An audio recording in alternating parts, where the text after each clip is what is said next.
Hey, what's going on everybody? Gareth here, FCP Hero. Welcome back to another DIY video. Today, we're gonna be working on this E92 328i behind me on the lift.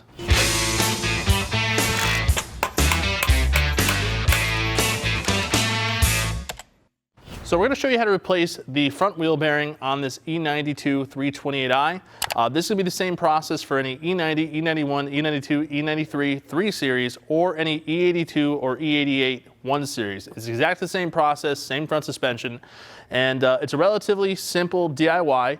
We have the wheel bearing here, the replacement bolts, and the strut pinch bolt, which needs to be replaced as well. Definitely something you can do at home. It's not too difficult, and fortunately, since it's a bolt-on bearing, it is very simple. You don't have to worry about pressing anything out or anything like that. So we're gonna take you through the steps on how to do that, but before that, let's talk about some of the tools we're gonna need first. All right, so some of the tools we're gonna need to replace a wheel bearing on a E9X rear-wheel drive car. It's actually not that much required. Variety of ratchets, pretty much all 3/8 drive will do you. 18mm socket, it's gonna be for your brake caliper carrier, and also for removing the pinch bolt for the strut, and also for removing the bolts for the actual wheel bearing itself.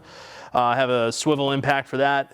18mm standard 3/8 shallow socket for removing the wheel hub bolts themselves. A 3/8 3-inch swivel or wobble extension. You will see why that's going to be required in the DIY videos for getting access to one of those bolts. 1/2-inch to 3/8 adapter, again, that is for gaining access and being able to torque one of those bolts to spec. Torque wrench that can do at least 110 newton-meters of torque. And of course, if you have access to an impact gun, that'll also make removal of several of the bolts simpler. So if you have access to one, yeah, like I said, it'll definitely make it easier. But now that we talked about the tools we're gonna need, let's go ahead and get into what's gonna take to get this done. First step in replacing our front wheel bearings on this car, we need to remove the brakes.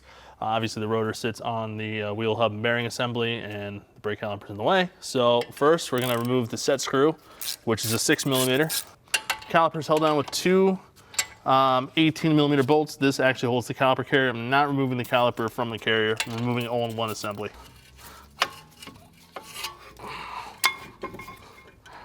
Remove our caliper and our rotor. One hand the rotor off because that's talent. And then we'll go ahead and hang the caliper up on the strut like so. So there's no tension on the hose. Now from here, we have access to the 4 mounting bolts here behind the knuckle. You can see we have one up there, one here, 2 down here. These upper bolts, particularly this one, kind of obstructed by the strut, so we're gonna have to lower it down slightly just to get the access to that. Take an 18mm socket, an 18mm wrench, and we're going to undo the pinch bolt here for the strut on the knuckle. What we have to do here, because those upper bolts are kind of obstructed by the strut, we need to lower this entire knuckle down a little bit just to get that extra room. Move our wheel speed sensor bracket, kind of pull this up out of the way. We'll leave the bracket attached.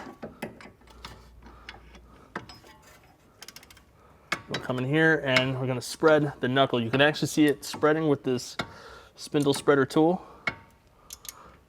It's gonna kind of give us a little bit more room. From here, probably gonna need to tap this a little bit to bring it down, but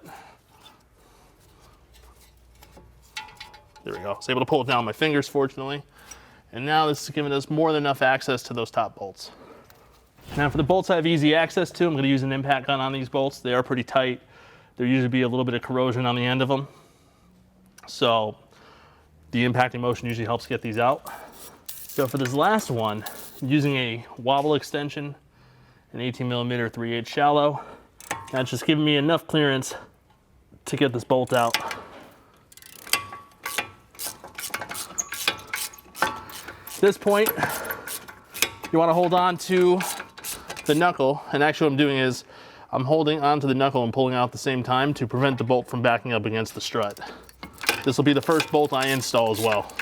Our old bearing is out, and this one was a little bit noisy, as you can hear. So the thing with these wheel bearings is they can only go on one way. If you look at the front of the knuckle, the forward holes are closer together than the rears are, so therefore the bearing can only go on one way. You have this little tab right here on the wheel bearing or on the base of the wheel bearing. That's going to face towards the rear of the car. Like I said, we're going to start this upper bolt here first and get that threaded, get that started. So now obviously we have the least amount of room to work with this one. All right, you got the thread started. Again, we use the wobble extension on the 18 millimeter. These extensions are really useful for these types of tight access areas.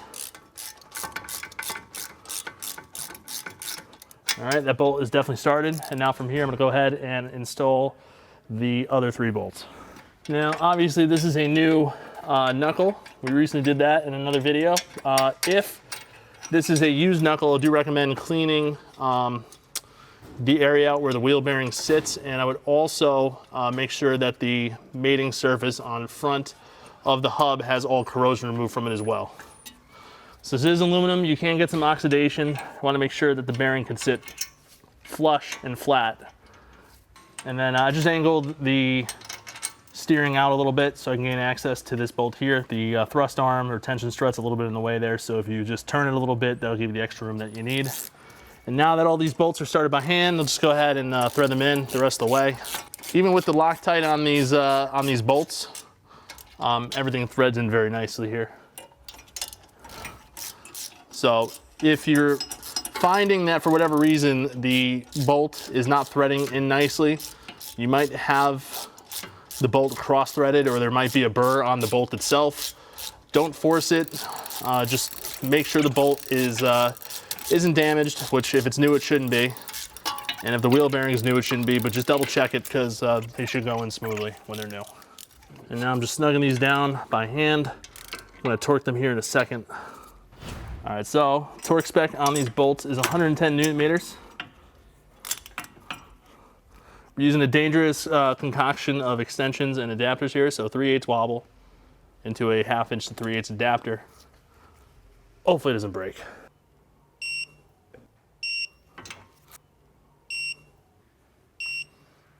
All right, so we're gonna use this pole jack to push the knuckle back up onto the strut.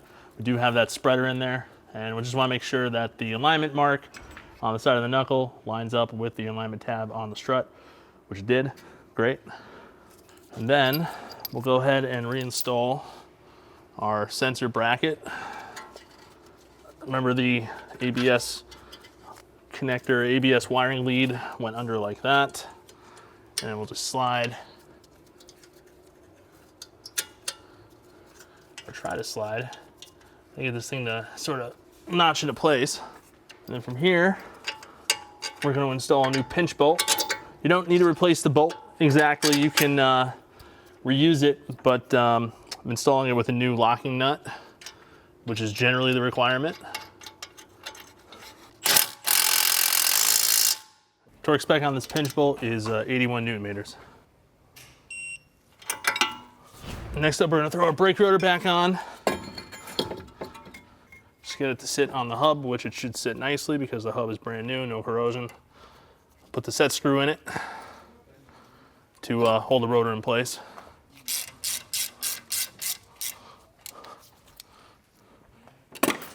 And then lastly, go ahead and reinstall our brake caliper. Get the thread started by hand. And I'll just use the impact gun to tighten them down, and then we'll torque them to spec. Torque spec on these caliper carrier bolts, 110 Newton meters.